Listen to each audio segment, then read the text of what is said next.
জাতিসংঘের সাধারণ পরিষদের অধিবেশনে যোগ দিতে যুক্তরাষ্ট্রের নিউ ইয়র্কে পৌঁছেছেন বাংলাদেশের অন্তর্বর্তী সরকারের প্রধান উপদেষ্টা ডক্টর মোহাম্মদ ইউনূস।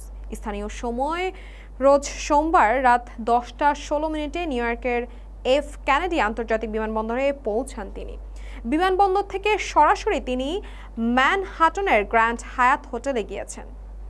24 সেপ্টেম্বর রোজ মঙ্গলবার নিউ ইয়র্কের স্থানীয় সময় বেলা 11টা 30 মিনিট, বাংলাদেশ সময় রাত 9:30 জাতিসংঘ সদর দপ্তরে মার্কিন প্রেসিডেন্ট জো বাইডেনের সঙ্গে ডক্টর ইউনূসের দ্বিপাক্ষিক বৈঠক হওয়ার কথা রয়েছে।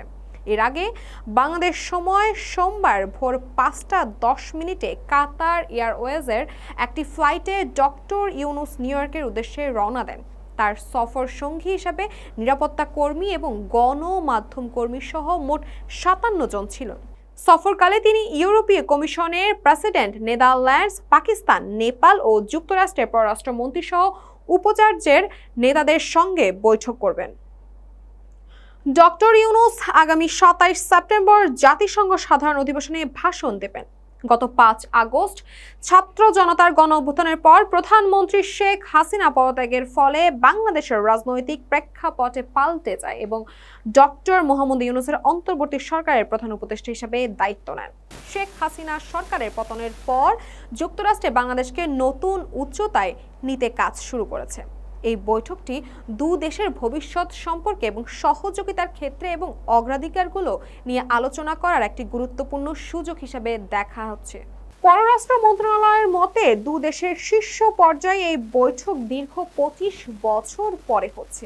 এর আগে 2000 সালে মার্কিন প্রেসিডেন্ট বিল ক্লিনটন ঢাকার সফর করেছিলেন। সেই সফরের পেছনে ডক্টর ইউনূসের গুরুত্বপূর্ণ ভূমিকা পালন করেছিলেন।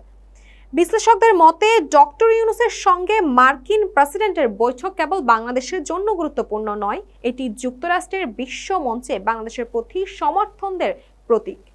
ডক্টর ইউনূসের বিশ্বজুড়ে জনপ্রিয়তা, বিশেষ করে তার ক্ষুদ্র ঋণ তত্ত্ব এবং দারিদ্র্য বিমোচনে আবদারের জন্য তিনি সারা বিশ্বে প্রশংসিত।